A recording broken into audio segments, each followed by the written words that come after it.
I don't know if it is recording. Hello, we're in Turkey. Yeah, that's right, if it is. Yep.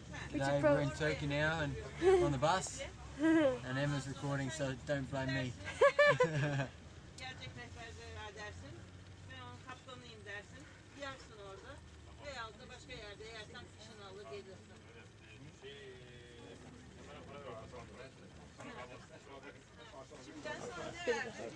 That's our hotel. Yeah, Halik or something. Hotel. Okay, where's the zoom thing? Just press on and off when just. No, we need zooming.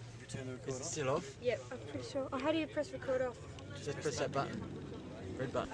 Not tired, then there's a choice of going to the Grand Bazaar and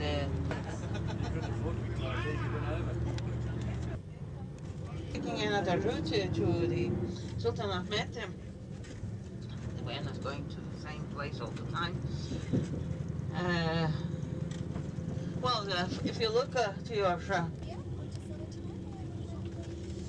look at that. here, there's a stadium.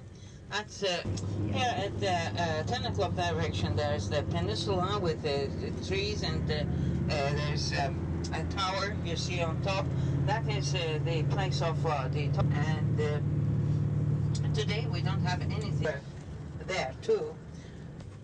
We just passed the spice market now.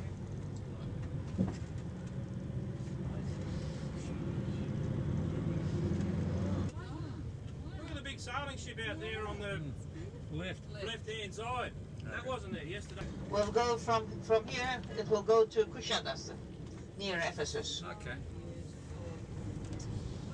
Kuşadası. In the afternoon. Yes. McDonald's. You can always find one of them. Yep. Chariot horse games, and then chariot races became more popular, and hippodromes became very popular. It was the main attraction of Oblong. Oh no, not an oblong. What's it called? What, Emma? Obelisk. Obelisk. Made in Rome. Over. Oh, made in Egypt. Sorry, get it right, Kim. And it's only 1/3 of the size. It's 25 meters high, and it was brought here in 360 AD. But it was made over about 3,500 years ago. Amazing stuff. And yep, this is what part of the traditional base that they carvings in rock.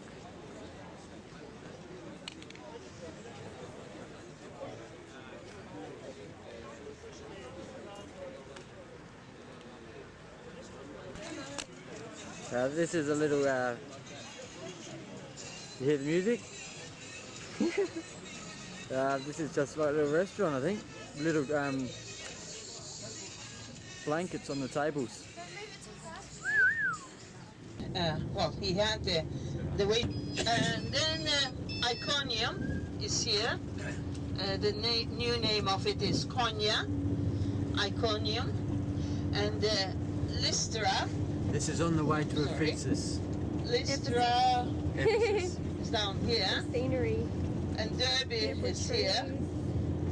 So these are the places that to Perge, and from Perge, Mark left, and then they.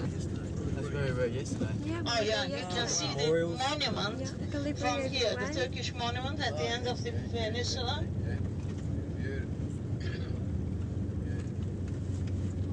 It's just so pretty.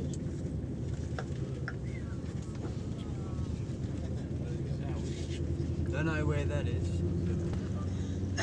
So you can buy it. I'm interposing here for a photo stop, I'm sorry. Yes, thanks. Oh yeah, you can see Just pop down under those the power lines, please. Just down the hill a little further. what we visited little bit further. yesterday. The Let's give this out. big memorial. Wow, zoomed right Are we in. getting out? Yesterday, All out. all down there. Where the where all the soldiers died on the beach. That's the big Turkish memorial. It's really, really big if you get right there.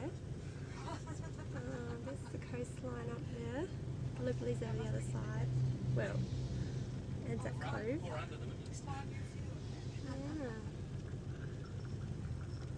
Young Harry.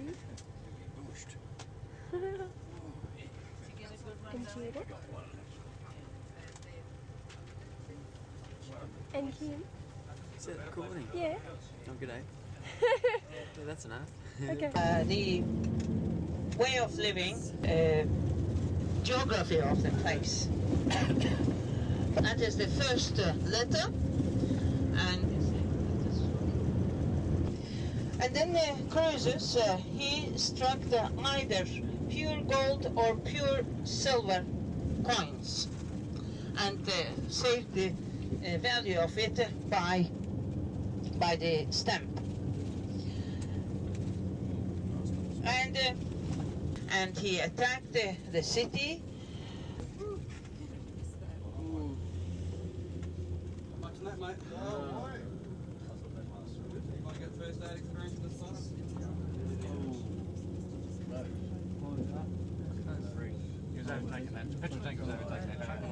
Soldier of Persian soldiers, so that the Lydian soldiers dropped the helmet and came down, but they followed this path and they went up and they... The church in Sardis of God, and the 7 stars says this.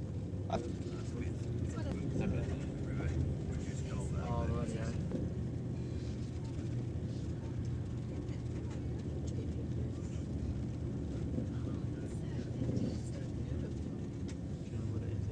What? No, I don't know. Where is it? Coming up to Izmir somewhere. Anyway, On the way to Izmir. on the way to Izmir. Yep. Well, we are going to stop here for a few minutes. Little stools.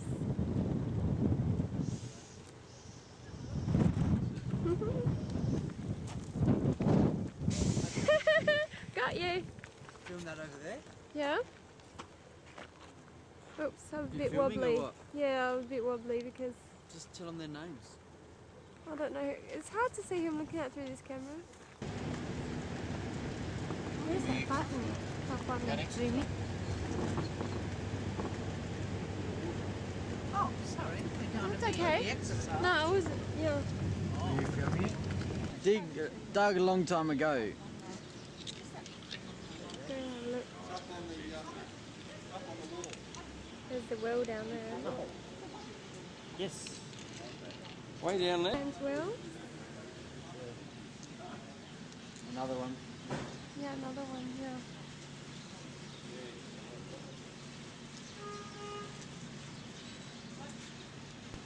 Yeah, we're at the wells this is again. the site where the wells are. The walls built around the wells. Yeah, that And that's well Barry. there.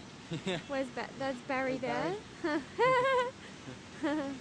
Yeah, so we'll be moving on now. Has it- Goodbye. Okay, bye. Outside. Beautiful. No great hurry now while the sun's out. What's Barry? No, Kelvin. Kelvin Crombie. We last night it started raining, and look how much water. This is in the Negev, in the Wadi, and they haven't seen this much water for as long as Kelvin can remember, and he's been living here for 18 years. So, wow, that's amazing stuff. Anyway. Woohoo! No, I'm not. And that's the sunset. A lot of water. Quickly, in our 5-star hotel, one of our rooms, we've had many rooms, but this is just one at Beersheba. What's the view like? Okay, hang on. From this one, it's nice at Beersheba. Oh, it's just. Hang on, let me film it. Have a look out there. Look at this. This is just beautiful. There's a couple of pools in here, and this is just Beersheba. Yeah, That's it. we're up really high, but yeah, stay tuned, and we'll be back. The pine There's a couple of tree. traditional sites you should say you've seen, like the Holy Sepulchre Church, maybe a small This is bit of Israel. the holy sites around there to most Orthodox Some of the Christians. land Like becoming green again. you between all the desert. I have to warn you, driving a Hill? cornerstone, Cities built upon cities, very ancient. headstone, capstone, keystone. These ancient little cities. Cruising in the bus. But you need to hear this. The name of this town, Blythe. There you go. We're in Jerusalem. Oh, better take it off. We're in Jerusalem. Okay, This is the old you're city very wall. lucky in my opinion. You've got a chance to stay Just inside got the in. walls of the old city. Wow. The old walls Okay, of and Jerusalem. the guest house should be sending a van down. The Wow. problem with the big buses, we cannot take the buses inside the old city. Wow. Look at that. Okay, any questions? You Been won't there see for a me. long time. I might come up. Yeah, hooray! I know who somebody says. I'll probably come up. But any more questions before I see you again on?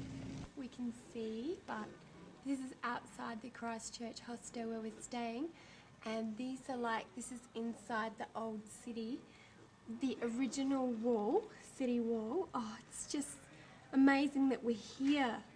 It's so old. Okay, I have to go get the door now. Yeah. It's Emma. I just wanted to record the beautiful singing that's coming from down the hall where we're staying.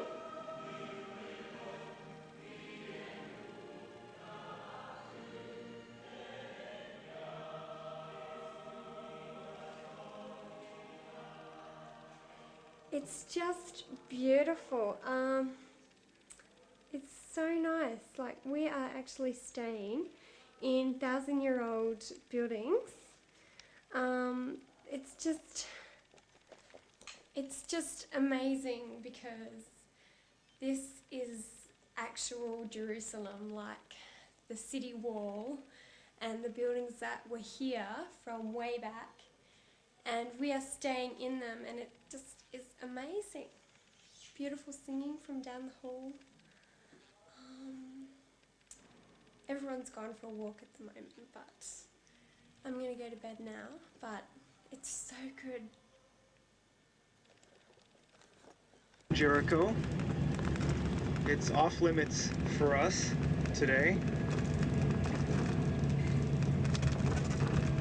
There you get a better view coming up now on the left. We'll see it again as we head back up towards Jerusalem. I'm tired of it. Enough. Lead her into the wilderness, and we'll speak tenderly to her. Speaking, wilderness, there's a wordplay. What is he speaking? And did not cross with the people.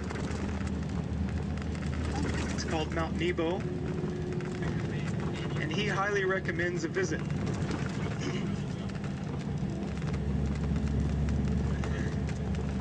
Alright, I'm going to come back to the mountains of Moab later.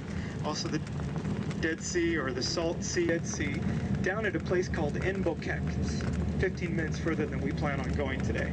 He built his palace, a sauna, really, right on the shoreline. And you can go there and you can see the shoreline, and today the shoreline is 200. Masada. We just arrived up at Masada. This is the ground below.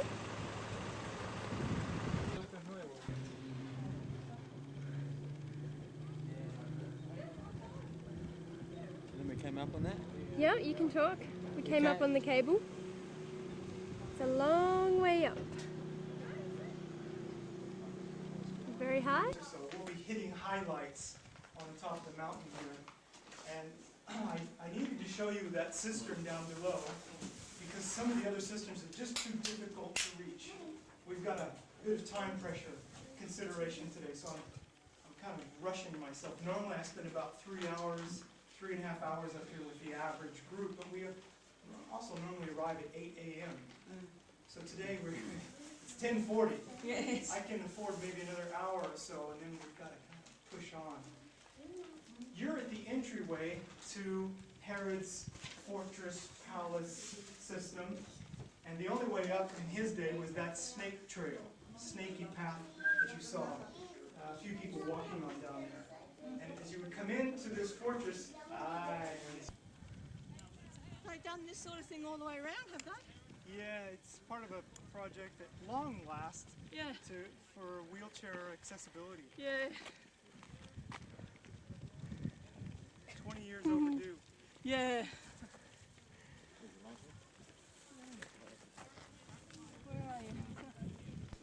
Mosaic. He, like Romans, he has many Roman traditions that he enjoys, the bathhouse especially.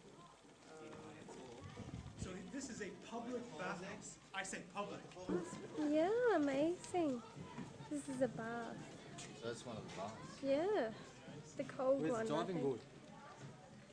Whoa. Jump off the rocks. It's a pagan thing. To strip down to the nude is not allowed in Judaism. You're not allowed to see the nakedness of another individual. And Jewish women would sometimes be together in a ritual washing pool. There.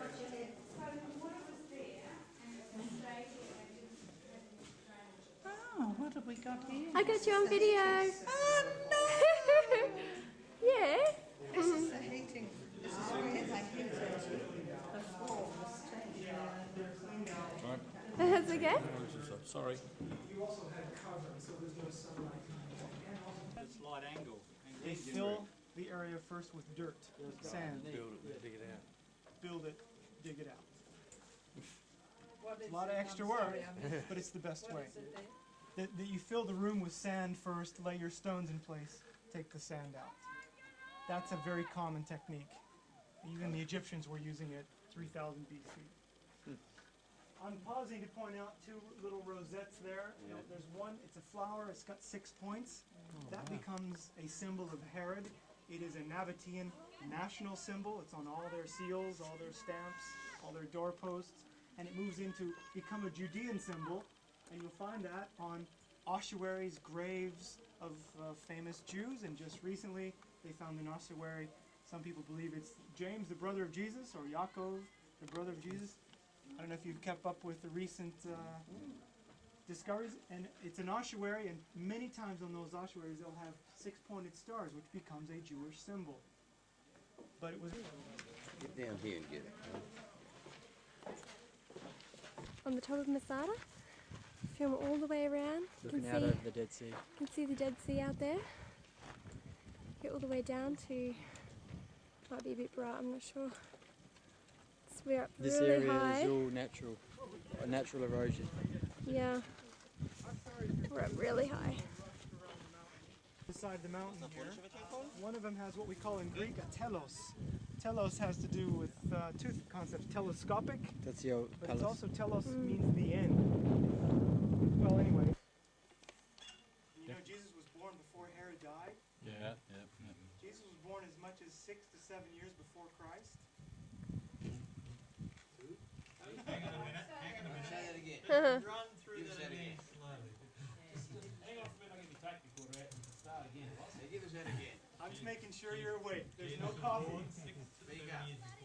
There's no coffee I can offer you up here. What about a Masma? So They've melted. awake. Not even a cucumber out of you. By the way, just keep an eye on the time. At about 10 to, we really need to be heading back to the cable car. I don't want to miss. Good. Going for a salt bath. First trip in about 20 years. Woo woo! Look at that body. Yeah. There's Emma. Wave at the camera.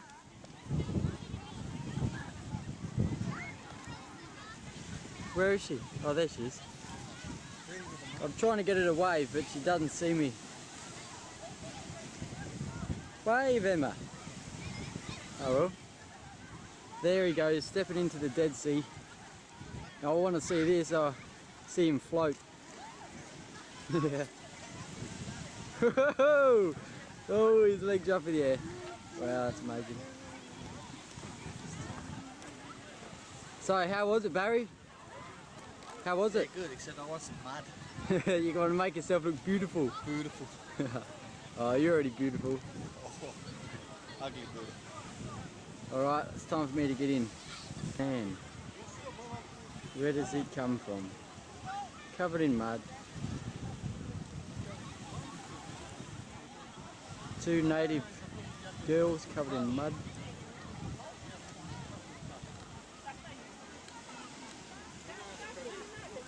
Here he comes. To to see what he says. How was it, Kim? Buoyant experience. Buoyant experience. Back. Some in my eye, Got some in your eye? and I gotta wipe it. Oh, right. Here we go. Okay. Ah, that's good though, because the water will get it out.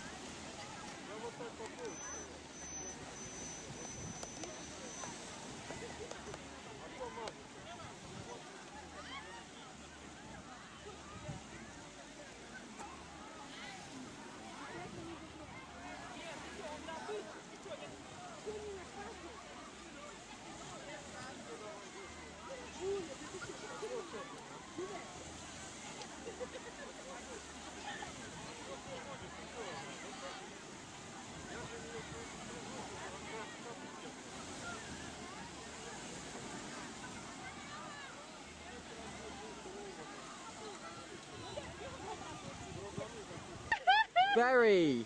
Oh my god! Whoa, he's gonna get me now! We can't go all the way in today, but Oh, I that's can't. as good as There we're it gonna is. get today. Oh, just beautiful. Yeah, just beautiful. You zoomed in, Well, have yeah. you? Good stuff. Oh, it's beautiful if you go there. It's all green and beautiful flowing water. We'll have Relieving himself. David happens to be in the back of that cave. I looked everywhere for a cave like that. I didn't find it. At least on my trail. Didn't find one of the taller that I didn't find one like that. Let's say. the taller that But down here, closer to the waterfall, is where all the pilgrims bear fruit. That's Down there? right? Beautiful. That's the first one according to the rabbinical council. Just a quick question, how many would you say are in the New Testament?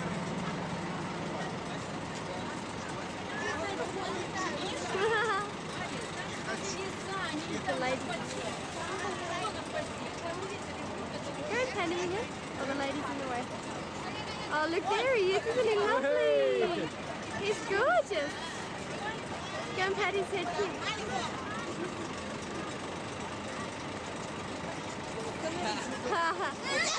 Oh, it got up.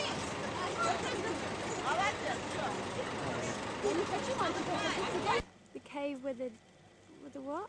The Dead Sea Scrolls were found? All in there?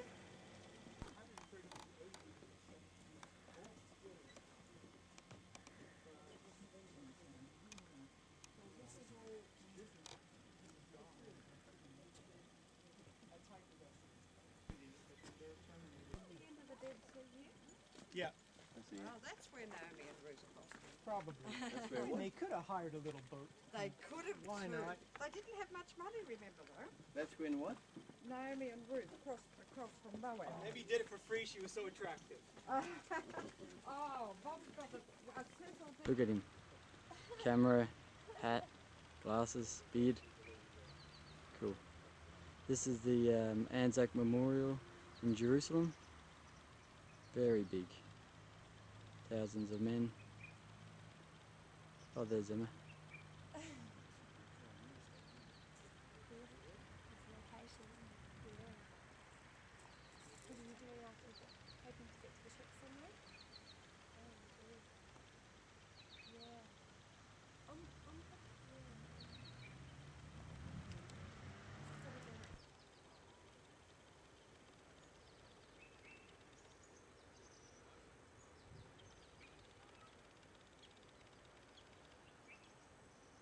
All the names of the unnamed soldiers.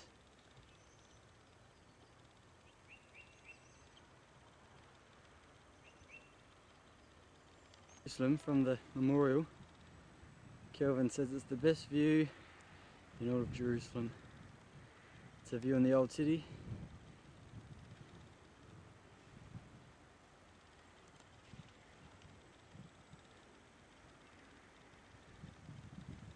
That this memorial is on the Mount of Olives. So when the Lord comes back, he's coming back onto the Mount of Olives where all these Australian soldiers are buried. Yes. He's sitting in the back of a taxi cab in Jerusalem. The first part on the left is a depiction of death. And it's It's a woman with two Sabbath candles supporting this chimney stack there. It's a chimney bellowing smoke. What supports what's under that is a woman with two Sabbath candles, because there's two scriptures to keep the Sabbath, and it's the woman who lights the Sabbath candle, so it's her job, sort of to welcome the Sabbath. But they're inverted, and she's burning her breasts because she's the life giver in the family. So it's all being burned, it's all being destroyed. The home life, the food, the fish is being cut. So their diet is being terminated. To the right of that, there's a resistance movement, some guy with a lightning bolt out of his hand, a synagogue going down in flames. He's fighting for a sewage system, and it's still going down in flames. So there's termination of home life, community life, but there's a survivor. Here's what gets very interesting. There's one chap there in a boat. You see him? Mm-hmm. He's just barely hanging out. He barely made it in his boat. One leg's still hanging out. Because some of these people who survive just barely do. Some of them have harrowing journeys that they have to cross mountain passes and they're weak and frail. So there's one survivor in a boat, but the boat has direction, it has an arrow, it has a wheel, it has a rudder, it's going somewhere. Where is it going? It's heading to this lion. Lion is a symbol of Judah, it's a symbol of the land.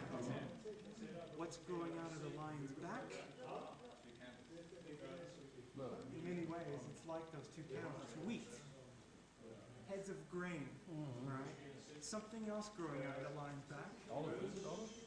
Sabra cactus. Oh, yeah. You remember? We call it prickly pear. Yeah. The Jew who's born here is likened to a sabra, right? So something about the personality of the survivors and those generations after them who were born in this land. They're implants. They're transplants, rather, I should say. Transplants. But there's a tear in the lion's eye, so it's not without pain. It's not without suffering. Like the Jeremiah passage, like Isaiah passages. All right, the museum.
Arafat's uncle.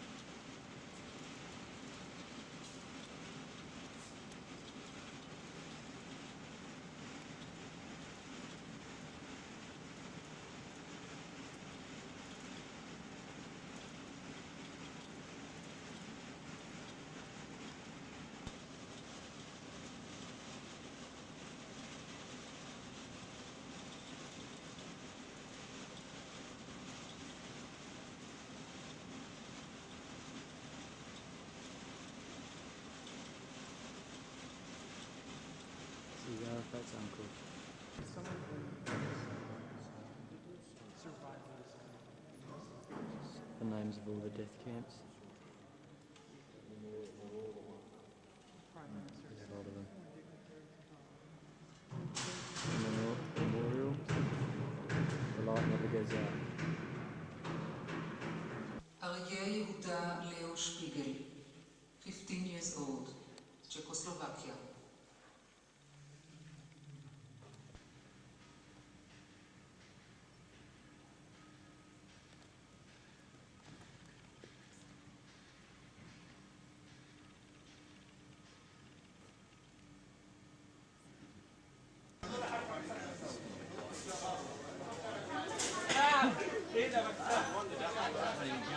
Yeah, I think so.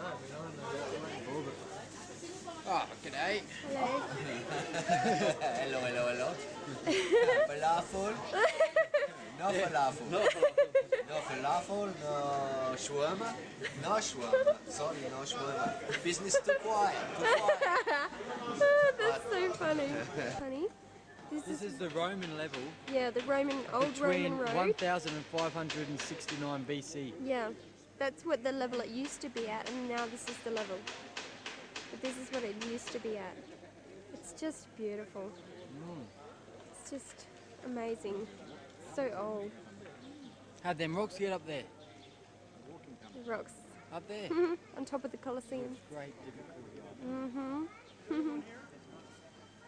which was stationed here as well after Herod died. I think today, I say we, I think I agree with this, that when Herod died, this became Roman property. This big, beautiful palace.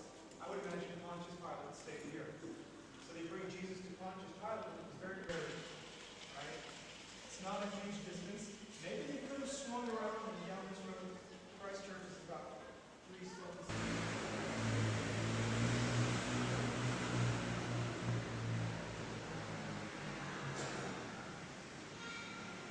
That menorah. Yep.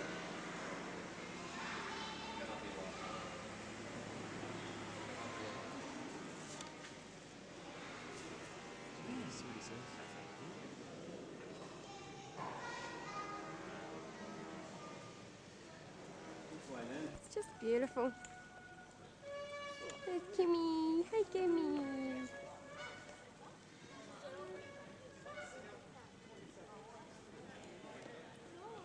Sorry. That's what the idea is, stand in corner there. So what is it? Just a brief pause. I had to come here to this angle to make sure my next stop is open. It is. Last time I had any kind of a tour group came through here, and there just been no business for days on end, and they just closed. They're open today, so good news. You're in a courtyard that is kind of, there's 2 courtyards in the Jewish quarters. All the activity happens here. The Jewish community, they prefer to have open spaces, parks, gardens, plant trees, places for children to play, that sort of thing. There's not much space in the Jewish quarter. 22 acres, a couple thousand people trying to live in here. There's not much elbow room. Away, just behind me is a destroyed or ruined synagogue foundation. Pieces and parts of it original and some restored portions. They're going to rebuild it all, I'm told. It was destroyed in the fighting in 1948. Here. Muslims again take over. There were a few Jews living in this quarter. And there's a story that comes down to us of how much of it is true, but of a Jewish businessman who had some kind of an argument, dispute with his friends, and to prove his point, he converted to Islam. Whatever his point was, we don't know. I can't imagine. What point could there be? So I don't know how, maybe it was feigned conversion, I'm not sure. His friends had him removed. They hired someone to just take him out of the picture. Apparently his family was wealthy. His mother, in his memory, built a minaret tower in the courtyard of the synagogue. It's the only minaret that we know of built by Jews. No mosque, just a minaret. And it is a historical piece. You can't tear it down. It's been here for centuries. Anything over 100 years you can't touch. So there it is. Keep that in mind. When we go underground, you'll look at photographs of the way things used to be, and you'll recognize where you've been. Just wanted you to take a look down to the right and see the proximity to the corner of the old temple retaining walls. Oi. Going up for a quick coffee break and toilets. Hello. Oh, you're beautiful. Oh. Hello. Hello. No, that's a one shepherd swap. It's the Western Wall. Yep.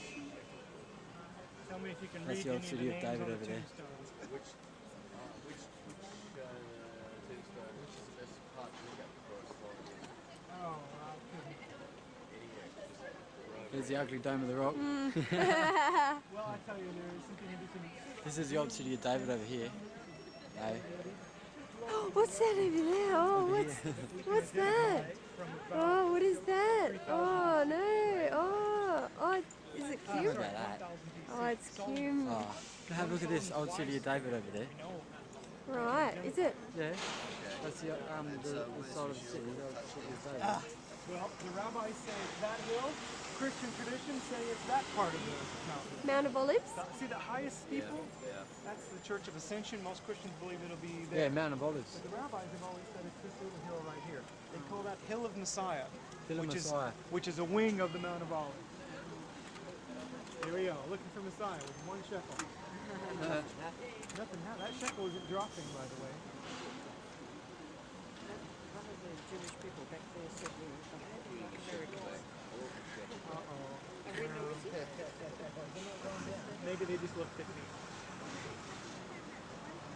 Don't take it as Oh, an I'm not insult. worrying. I'm not worrying. I was just interested in what the concept. I don't think it was a concept. They heard him say y'all, and that was the end of that.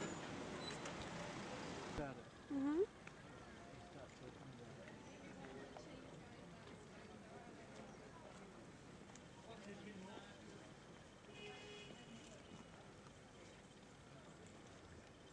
The three segments, basically a third of it deals with Second Temple period times. You all know what First Temple period, Second Temple period refer to? David and Solomon's temple was the first. Solomon's temple until the destruction and the Babylonian exile is First Temple period. And what that means, every day from Solomon until 586 BC, there was sacrificing happening every day at temple.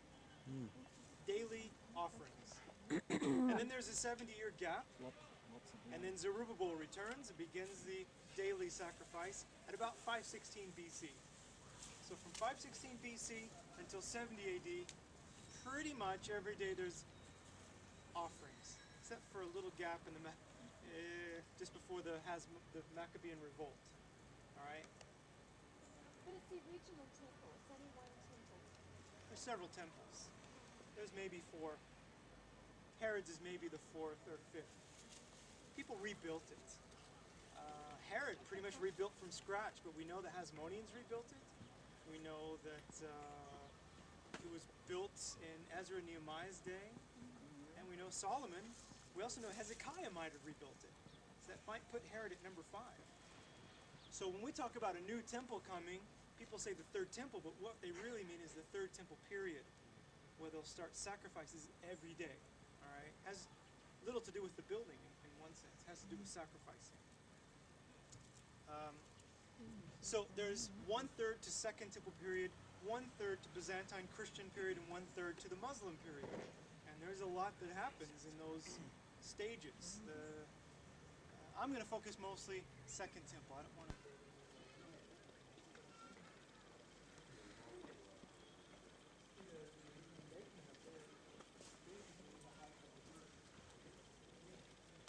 System for a great arch that went up and over this street. This street was probably paved maybe only a couple of years before 70 AD. How can you make a guess like that? It hasn't been rubbed smooth with traffic. These are fairly new stones, and they got buried by Roman destruction of what was up there. See these piles of rocks? They are all part of structures that used to be on top, and pieces of the retaining wall itself. Now, just behind me you can see there are original coarse layers of retaining wall from Herod's day. They only go up to about the arch, and then there's different periods of building in different styles, smaller stones. You've got above the arch, you have a little segment of Crusader structure and then Ottoman Turkish. So the Romans did a thorough job destroying the temple. They leveled that. And then other buildings that were up there, looks like they did a pretty good number on those too, like the Temple Treasury Building, massive structure. A lot of that gets thrown down here, and they even pry away at a lot of the retaining wall. Those piles of rocks are evidence of the destruction in 70 AD, as is this gaping hole in the street. In the excavation, they removed a lot of things, all right? But imagine those heavy stones would knock a massive pothole, even in a stone street. Now, just maybe to impress you a bit, there are stones on the corner linked together, like a long way and then it's going one way then the other. What do you call that? Crisscross. Crisscross, interlocking. Stretch-a-bond. Stretch-a-bond. There's one there is 9 meters. It's 9 meters long. Yeah, true. That's long. That's The what's one, the the biggest one with stone. the hole in it is 9 meters long. How do they handle it? It's also more than 2 meters thick, about a meter high. If you weigh it, and for every cubic meter, figure 2 tons. If you could weigh that stone, it's going to be upwards 35, 40 tons, right? How do you move a rock like that? Very careful. Pulleys. Well, first of all, you have to rule out certain tools. There's no wooden devices that are lifting it. There's no pulley system, really, that's going to lift something like that. So rule out most conventional ways. Oh. But there are other ways. Building it up, Building a ramp, ramp. a ramp of earth, is exactly what they did. Apparently, we have texts about it. That's why we know, be certain about it. They built ramps of earth, and they would roll their stones on logs with huge teams of oxen and humans, rolling these stones along, and then they'd roll them into place. Don't ask me how they got the logs out. They'd all fall down. How they got the precision, don't ask me, I have no idea. The fact that there's no cement used, no mortar or cement, these stones are linked together. If you see cement, it's later. The precision of their joins is so... It's perfect. It's fairly perfect. Each course layer is inset, about an inch, 2 inches. So it's really built like a pyramid.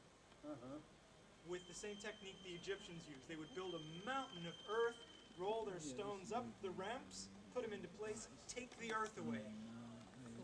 Josephus, our 1st century historian, said that when Herod was done with this project, he moved the earth out and filled in the Tyropian Valley, or the valley we call Haggai, the Valley.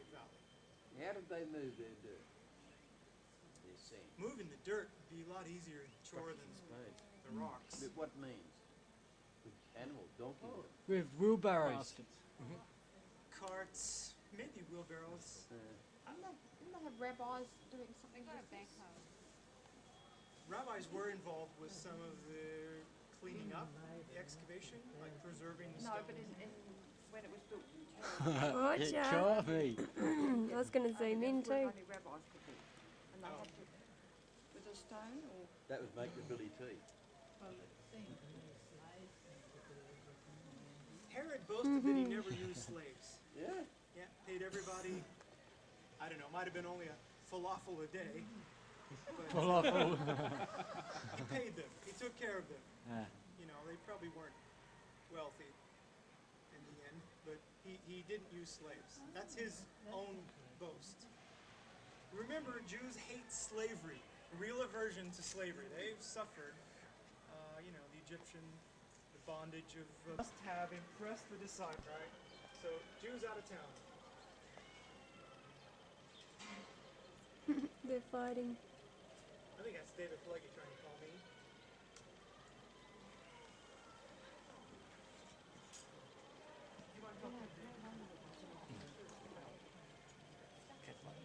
Yeah, cat fight. Okay.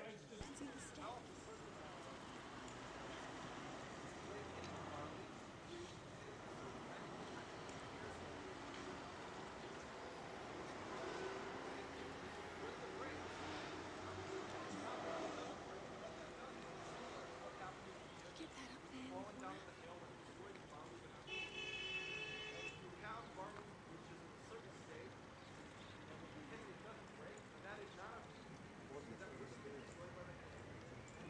A chance to get down to the Pool of Siloam to the bottom of the hill. It's 550 meters from here down the hill. Hezekiah's tunnel, all that sort of thing is down the hill. David's city, David's original palace, David's burial site originally was right down here. But the Romans destroyed a lot of things, and maybe somebody moved the tomb up the hill to a higher point. We don't know. Crusaders arrived to town, they don't know either, and they're kicking the dirt around up on top of that next hill, and they believe they find David's tomb. And they found a nice tomb. And when they opened it, they heard a voice that says, "This is David's tomb." So this is the grey one over there, is it? These are all the mikvah pools. Over 200. They built a structure around the tomb to protect it. So in Acts, They built that's a how they church would on have top of it. Voila, baptized your upper room the created. 3,000 All believers. Christians are taken to see David's tomb in the upper room. Pay respects to David's tomb. You come on up here. You're saying prayer. You're saying psalms of ascension, and there's places for ritual immersion. And then you go on. Watchman on the wall. Peter. Normally, when you have a following, like John the Baptist did, like other people did, many rabbis had followers, the rabbi or teacher would lead people to do the ritual washing. He would guide them. They would do it in his name. He's the guy that's helping them walk through the procedure, convicting them. They do it in his name under God's authority. That's very common. Jesus wasn't on this scene, yet they did it in his name. All the professors up there said, wait a second, there's something going on in this story. Jesus wasn't there. Why'd they do it in his name? There's your miracle. And once a week, we met on those steps for a whole term. We never ran out of subjects. We sat on these stones once a week for like, an hour. Watched the Intifada brew down below us. There were tear gas canisters going. 1988, 89. It was something else. I want to share 2 or 3 verses that I'm very excited about. Some of you already know these passages. You have them on your printout, so it's not really too hard to go and find them. First, before I get to it, just note that the Psalms of Ascent, Psalm 120 through 134, are normally recited down there where those people are sitting. And they say it coincided with the number of steps leading up to temple, that you would recite a psalm. Hine matov u'manayim shevet achim gam yachad. You would pause and then go into a next verse. And the rhythm, poetic nature of all of the Hebrew Bible, especially the Psalms. Push on. Don't worry about the interruptions. Pull the arrow out somewhere mid-sentence. Psalm 48. It's a rhetorical question. Is Mount Zion on the north side of the city of the great king? Where is the city of the great king? The city of David. It's right down here. You're looking south. You are sitting on the north side of the city of the great king. You're sitting on Zion. Christians who come here and they're taken up to that next hill, to David's tomb in the upper room, they read verses like that and go, how is this possible? I know where the city of David is. We're not really, no, we're west. And it doesn't make sense, and it hasn't made sense for 900 years. So I'm just trying to put Zion into some kind of physical perspective, and I want to give you some nice abstract and spiritual connections with Zion that you can take home with you. You can take home a little piece of this rock. Zechariah and Isaiah. I'll start with Isaiah chapter 2.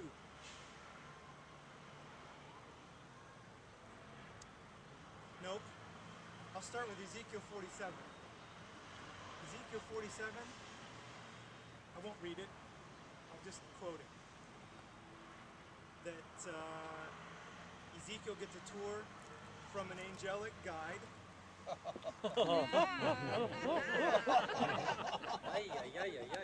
The wings are missing. Yada, yada, yada. Yada, yada. Blah, blah, blah. So, he gets this fantastic tour of Jerusalem. He's shown the future of the city. I can't do that for you. I can only show you the past. Ezekiel got a fantastic experience where he sees water coming out of the temple.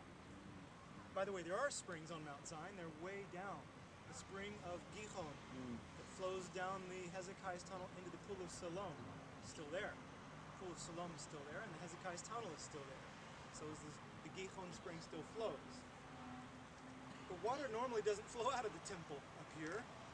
There were some rumors last few months, but they don't seem to be so substantiated themselves on it. Anyway, Ezekiel sees water coming out of the temple, flowing first out an eastern gate, and then it goes south. Just like the Kidron goes south, and the Kidron turns east right down to the Dead Sea or the Salt Sea.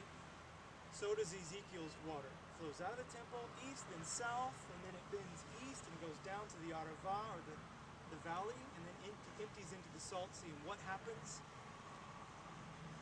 The water comes alive with fish. People stand on the shores of En-Gedi, and they cast their nets, and they catch many kinds of fish.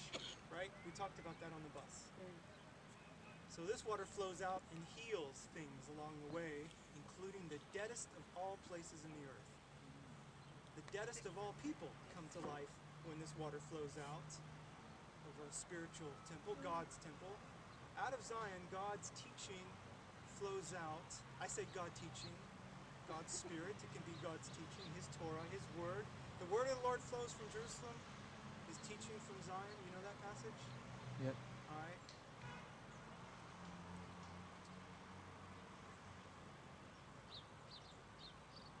I think I'm going to have to give you some more rock studies when we go up north, but in the meantime, Isaiah chapter 2, if you have a Bible, you might want to read along.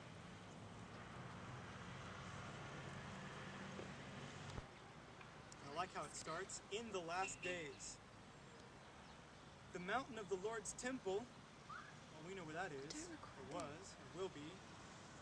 The mountain of the Lord's temple will be established as chief among the mountains. It'll be raised above the hills, and all nations will stream to it. Nice, I like that water connection, and the nations flowing to this mountain. Many peoples will come and say, "Come, let us go up to the mountain of the Lord, to the house of the God of Jacob." What's going to happen? He will teach us His ways, so that we may walk in His paths. The law, or the Torah, as the Hebrew says, will go out from Zion, the word of the Lord from Jerusalem. He will judge between the nations and will settle disputes for many peoples. They will beat their swords into plowshares, their spears into pruning hooks. Nation will not take up sword against nation, nor will they train for war anymore. Primarily. There's a time coming, maybe it's already started. I think it started for us in 1986 with Shoresh. That's alright.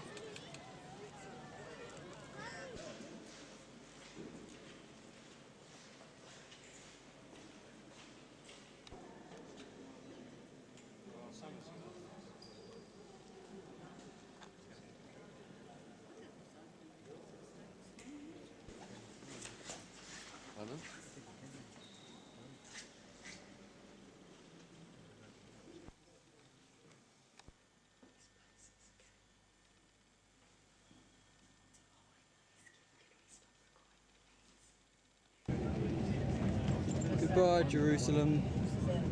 We're on our way out. It's been a pleasure. We'll come back and see you again.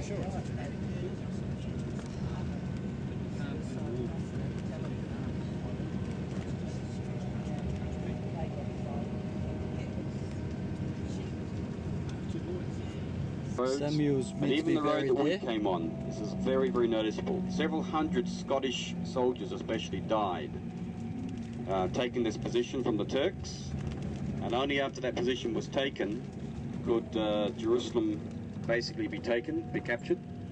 Other soldiers as well, especially from the 75th Division, and they thereafter had the key as the symbol of their division, because they believed this was the key to Jerusalem.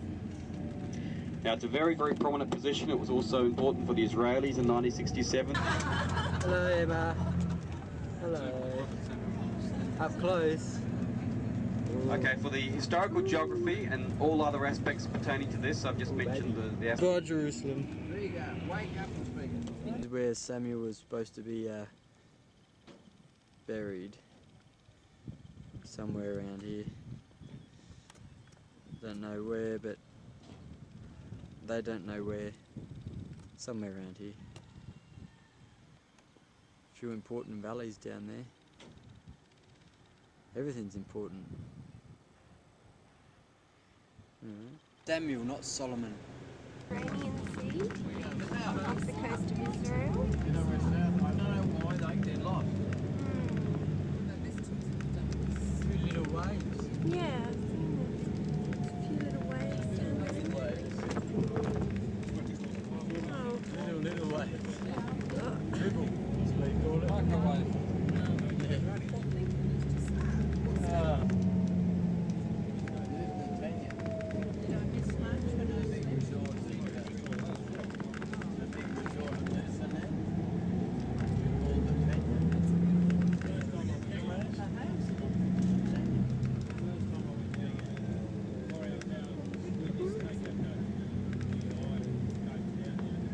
The Bougainvillea is just gorgeous. Beautiful. Oh. The land is coming alive. It's blossoming and there's lots of fruit. Oh, it's raining. Beautiful. Lots of fruit trees. There's lots of olive trees everywhere actually.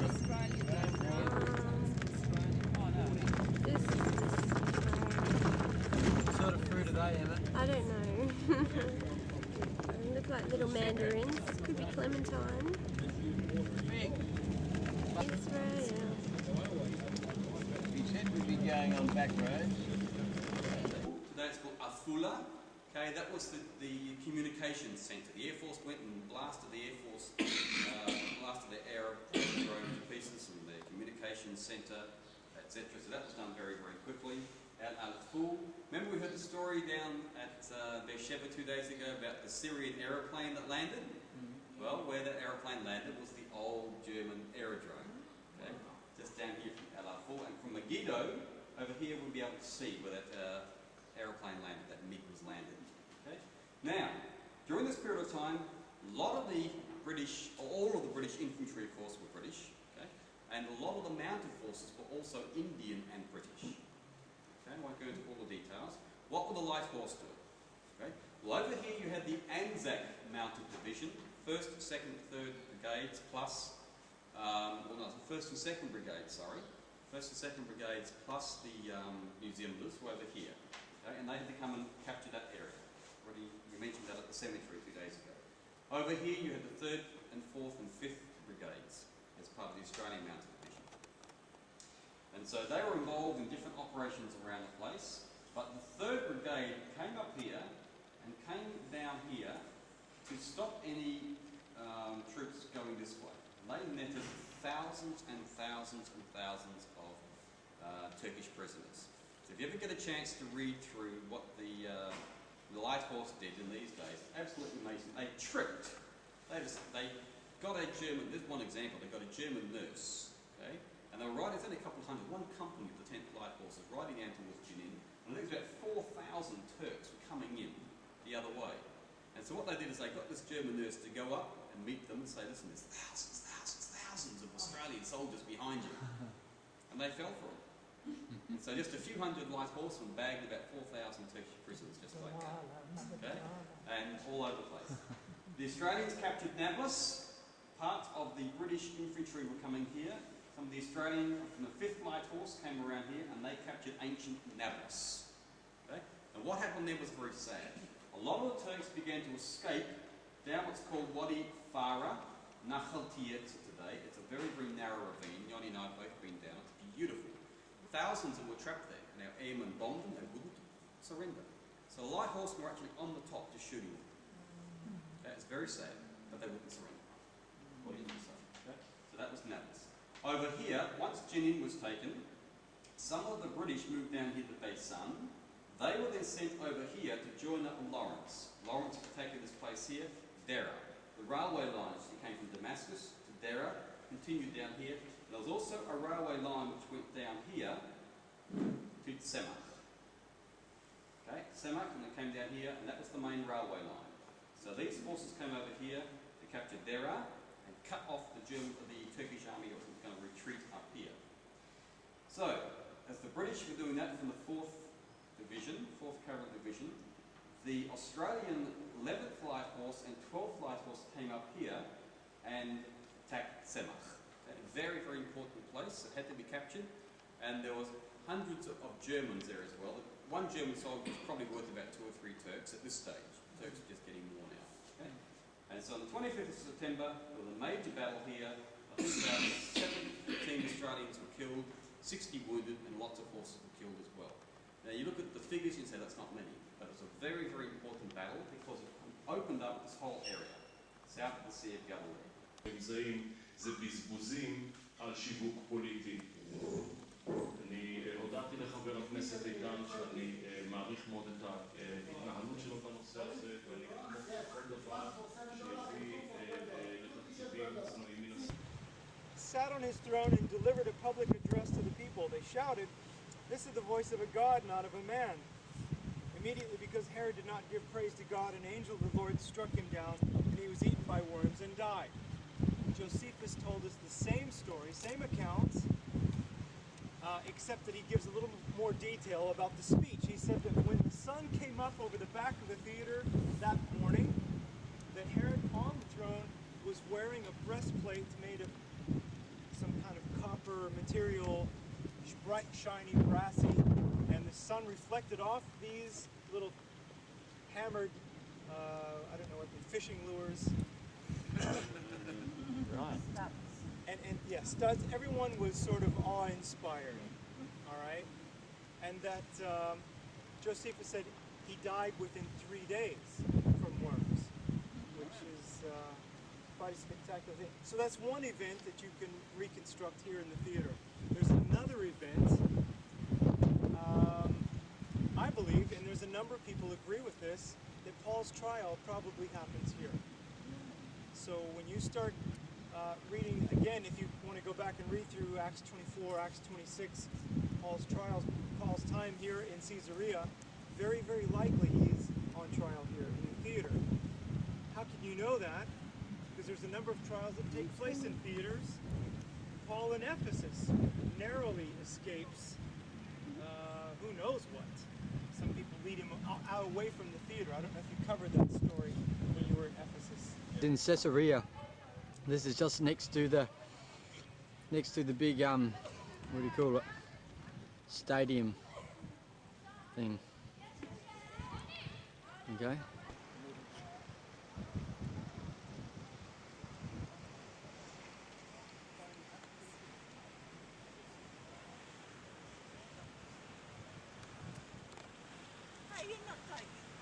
Oh.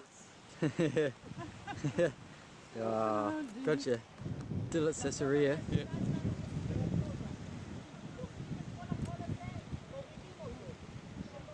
This is the temple that Herod built. I don't know when, I'm going to have to go and find out. But it's pretty amazing stuff.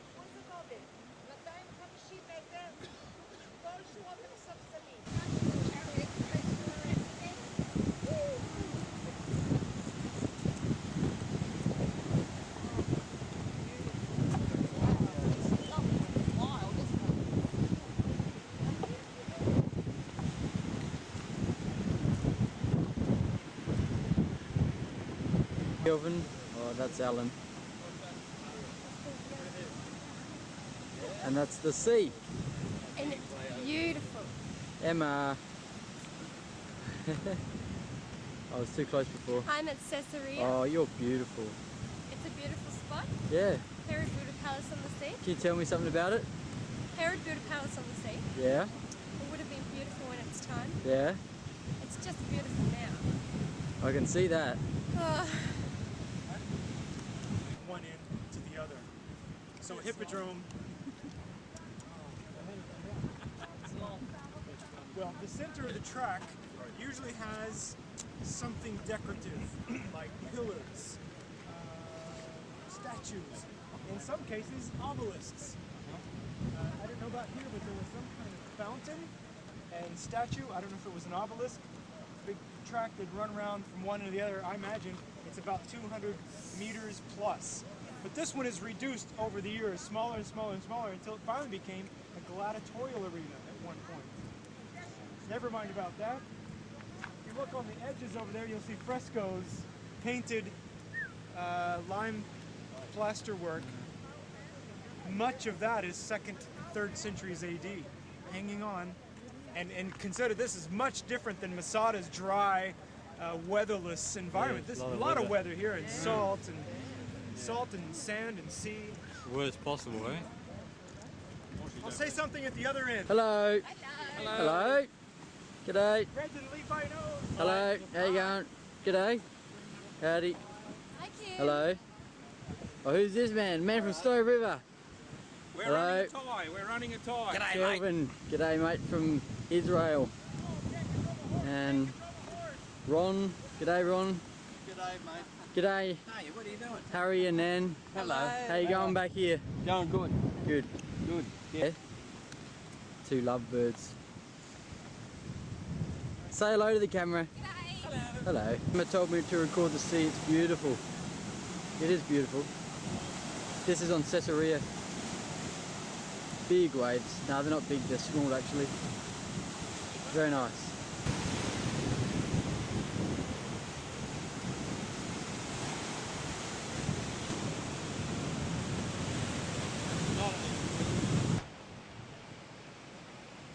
Chambers. There's probably a couple of dozen here. We're almost at the part that would be considered the inner harbor of Herod's day, just beyond those Crusader walls ahead of us. But there are many vaulted storage chambers, and at some point in its history, this first one, or last one, has a temple or a little altar set up for Mithras. Mithraic worship, cultic temple center. So Roman, a lot of Roman soldiers worshipped Mithras, a sun deity. They'd bathe themselves in the blood of an animal, predominantly a bull, sometimes a sheep, and then That marble is very old.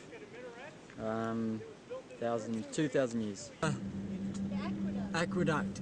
It goes for heaps longer than that, but that's all I can get. Probably about 3 times as long as that. How old is it? How long is that altogether? Yeah, how old is it? 9 miles or about 15-16 kilometres. Woohoo! Bringing water from springs near the Mount Carmel down to Caesarea. So it's the Okay, everybody right? Thank you. Rightio. Thank you. Yeah, look at that. Lloyd, have you got your photos? Happy to wait. he sounds happy. He's caged. He's not. Rightio, let's go. Mean-spirited. Hello, Nazareth. Israelite cities on a trip. We'll see if that's Heading all. up We to come back Nazareth. down the Upper Galilee on You can tell we're at here. Some of it goes back to King Solomon's time. What's he after now? Look here. Yeah, that doesn't matter.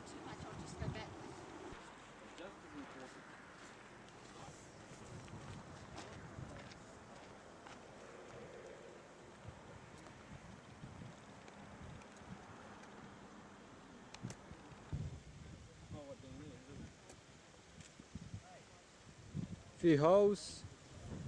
Don't know what they are. That's allegedly the site of Armageddon. That's where it's alleged the final battle will take place. Down there? Yep, on the plain of Megiddo. The plain of Megiddo.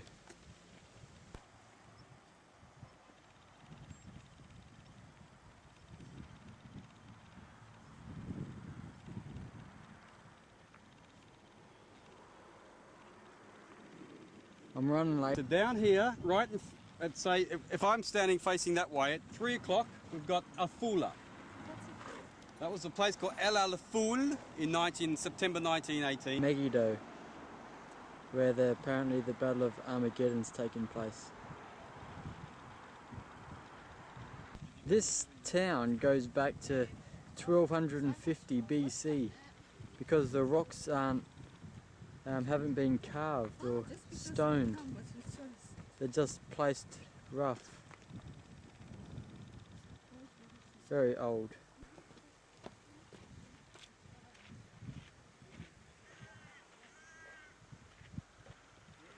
Listen to this. Amos chapter 5. Amos is a prophet who comes from south of Jerusalem, south of Bethlehem, but he's a northern prophet in his practice. He has a word for places like this, for people who might live in secure fortresses and be over other people. He says, "You hate the one who reproves you in court, Sha'ar, and despise him who tells the truth. You trample on the poor and force him to give you grain. Therefore, though you have built stone mansions, you will not live in them. Though you have planted lush vineyards, you will not drink their wine. For I know how many are your offenses and how great are your sins. You oppress the righteous and take bribes. You deprive the poor of justice in the courts. Therefore, the prudent man keeps quiet in such times, for the times are evil." It's a word to people who are in authority, how not to mistreat people at the gates of the city, overtax them, trample on them, steal from them, take bribes, all this, because you won't have security in your stone mansions. And I don't know, but maybe Amos lived to see the Assyrian takeover of a place like this, where the aristocracy pretty much all taken out, and a lot of the locals were left to live. The Assyrians just brought in some of their own people and started a crossbreeding system, and the beginning of your Samaritans develop about 720s BC, and Samaria just right over there. So, Little worm. Hello, worm. I'm at the Lake of Galilee now. I'm standing on the cliff, the only cliff that's around the Lake of Galilee, where apparently the demon that was in the man in the Gospel of Mark was put into all the pigs, and the pigs went into the water, and they're calling me to get back on the bus. So unheard of. Yeah, Brian Kvasnik, a friend of mine. Pardon? Yeah. Now Emma wants to try a banana. I want to have a banana. Our next stop is Capernaum. Oh, we're going to Capernaum. The Jordan. The Jordan. The good old Jordan River. The Israelites crossed the Jordan into the Promised Land. They say that, and that he had a lot of followers up here, and one scholar in Jerusalem who's now passed away. But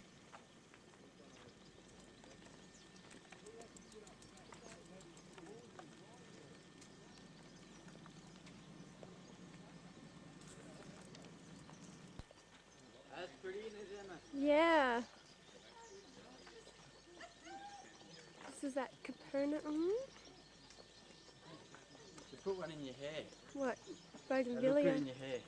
Yeah.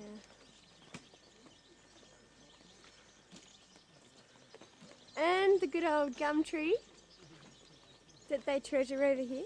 Reminds me of home.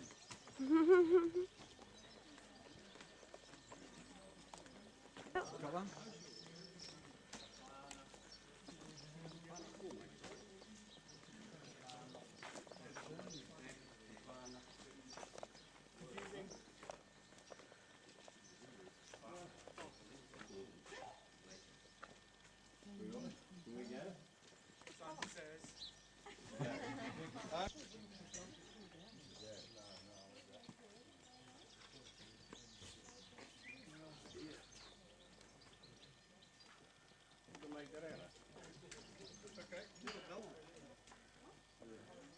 you doing?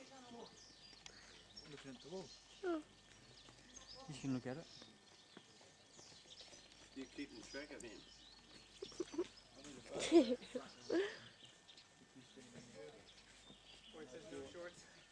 Maybe what he says about it. Yeah. Okay, good. Maybe we gather over here. Drive these themes a little bit like a taskmaster, but there's so much. Some of you are here for the first time, there's too much. Some of you are here for the 6th, 7th time, there's still too much. From something we mentioned yesterday, I mentioned it yesterday, an olive tree, and out of the base of the olive tree, every year, especially in the spring, there'll be new shoots come out of the root system. And this one has a couple. Just here. Someone's probably broken them off, taken them home as souvenirs. Here's another one. Very breathtaking. There's another one over there too. I think I'll wander back and get my camera. Hey, souvenir. Ah. I just broke this off, but it was coming out of the base, and it's called Netzer. And it's, you know, this rod of Jesse, this, Jeremiah will say, righteous branch. Isaiah chapter 11 is really the rich passage about this. And you know that the town of Nazareth is based on the root of this word, Netzer. And you also know from yesterday that people who followed Jesus of Nazareth, today they're called Notzrim. There was also a group called Nazarenes, early Messianic Jews. We have traces of them up to about the 6th, 7th century, and then we lose them. Maybe they were swallowed up by Islam. I don't know what happened to them in the end. Anyway, you also know that from Jeremiah 31 verse 6, that word Notzrim also means watchman, that one time. So there's a collage of meaning for this. And also the song Barry played yesterday on the tape in the bus about Jews and Gentiles being part of the same system. One of the subjects that I really wanted to know, I had to know when I first came over here as a Gentile, as a non-Jew, I really wanted to know what is my purpose? What is this grafted branch business about? And I also found out when I was working on a farm down at Latroon in the Ayalon Valley, that olive trees, if they are cultivated, meaning they're taken care of, they're pruned, they're trimmed, they have a shorter taproot system, and they don't accept grafts very easily. It's a tough thing to graft a cultivated olive tree, something that I found kind of interesting because there's not much in the way of hybrid olives, you know. I found out also that a wild olive tree has a deeper taproot, and for some reason it accepts grafts easier. So what Paul says about this branch, now I'm going to apply it to the wild olive. It's broken off from a wild olive, grafted into a cultivated olive, and then he throws in this little parenthetical statement. He says, contrary to nature. Yeah. Wow. Yeah. That really meant something to me 20 years ago when I read that cultivated trees resist grafting up to a certain point. So it's not that successful. This wasn't so successful either. Gentiles coming in and being grafted in isn't the most successful story in the world. Nope. You know, it's been quite complicated. There's been a lot of friction, abrasiveness. You know, we were a bit arrogant towards those branches, and those branches weren't so quick to receive us so often. You know, so it's a very beautiful, simple picture, but it's very complicated at the same time and difficult. So something to take home if you haven't grasped that yet. A new aspect about righteous branches and grafted branches. Okay, I also wanted to throw that in there because Nazareth, which we will only see in passing, you've seen it a bit yesterday, we'll see it again as we go out towards the airport Friday. Nazareth is in the region of Zvulun, Zebulun. where you're standing was the region of Naphtali. Naphtali was supposed to control the entire Sea of Galilee and what we call the finger of the Galilee, a ridge of mountains going north towards Lebanon. You'll see them tomorrow. And in Isaiah's time, actually, if you just turn to Isaiah chapter 9, the logical thing to read in Capernaum is Isaiah 9. The people living in darkness have seen a great light. Upon those living in the land that lies in the shadow of death, light has dawned. You have enlarged the nation and increased their joy.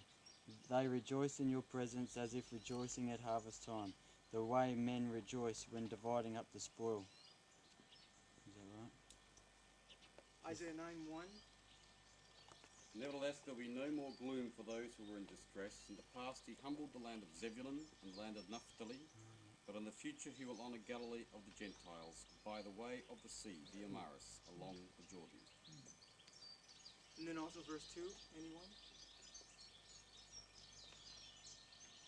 People that walk in darkness have seen a great light.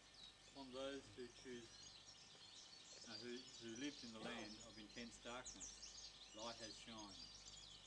And verse 3, thou hast enlarged the nations and increased its joy. They rejoice before thee as men are joyful in the harvest time, as men shout for joy during the dividing of the booty. You find out there's translation questions. There may be problems with every single English version we have. There may be problems. So one of the things I have to remind myself all James the time is really that God joking. is much bigger than translations. Because he kept me from committing suicide with a verse. I opened a Bible with a gun in my mouth. I opened a Bible and I saw a verse from a translation that is one of the poorest ever. I won't tell you which one. Later on, 15 years later, I went back and started looking and I thought, good grief, that's the worst translation. Psalm 34:18, the Lord is near to the brokenhearted and saves those who are crushed in spirit. That's what kept me from pulling the trigger. But the translation was horrible. Praise God. Just here on a relief. That's a good one, isn't it? That was a good one. Is a building, a colonnaded building on wheels. Okay, this was something adorning their synagogue in the 5th century. What do you suppose that structure reminds Jews of? Synagogue, does it? If you say ark, you're correct. If you say temple, you're even more correct. The temple was destroyed in 70 AD, but there's a reminder of it cut into some stone here. And it's on wheels. Artwork, that's not. Think about it. The implements of temple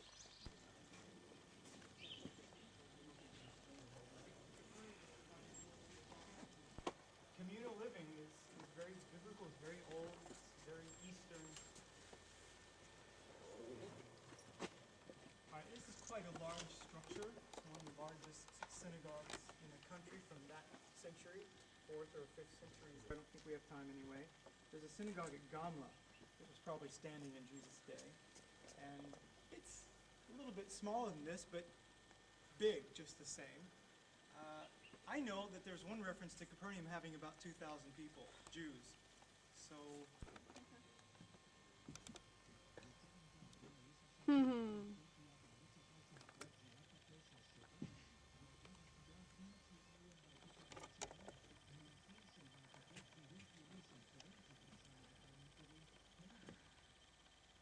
I'm actually walking up here to the restaurant, but I'm looking at the donkeys.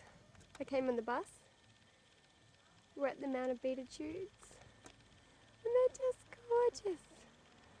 Love them. They're beautiful. I hope they don't get scared.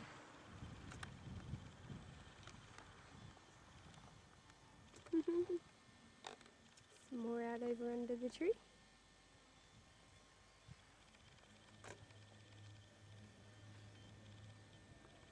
Oh, look at them.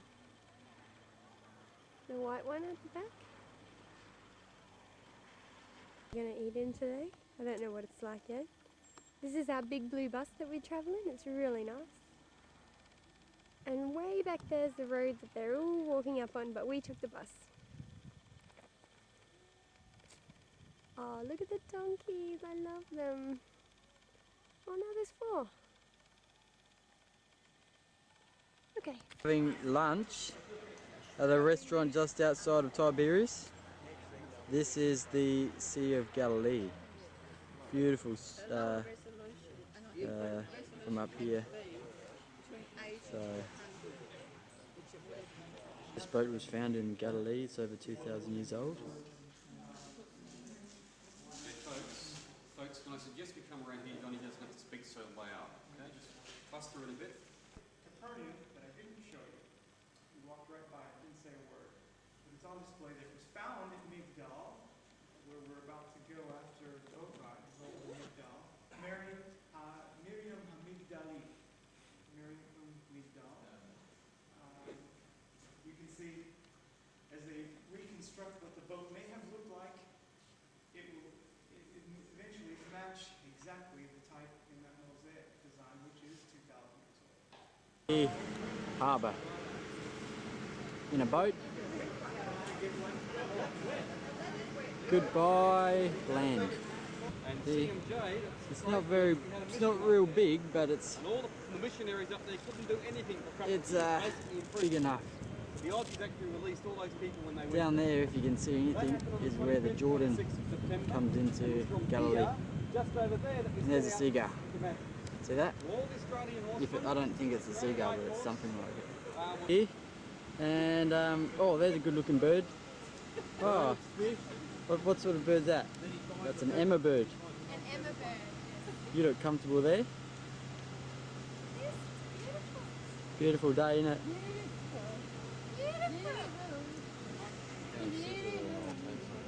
Who's that? Everybody at home, we're on the Lake of Galilee. Yep, it's beautiful. But it did branch out. And Barry's been in the video, Joe. Syro-Phoenician lady up at Byron. For instance, the story tells that he went to the areas of Tyre and Sidon, ministered to the Syro-Phoenician lady. Okay? It was a miracle. The next thing you know is at Caesarea Philippi, which is where we're going to go to tomorrow. There's an ancient road that basically links both those areas. Johnny was telling us about it.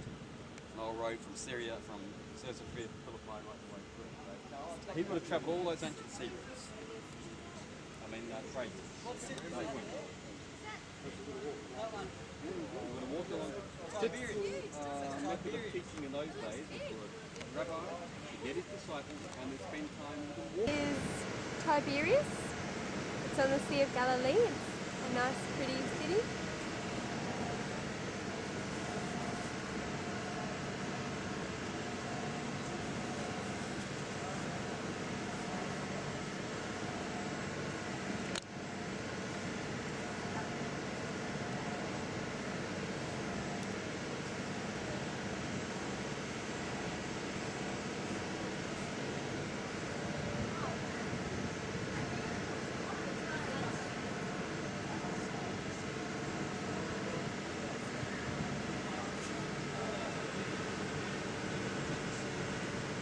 Hey, Gwen.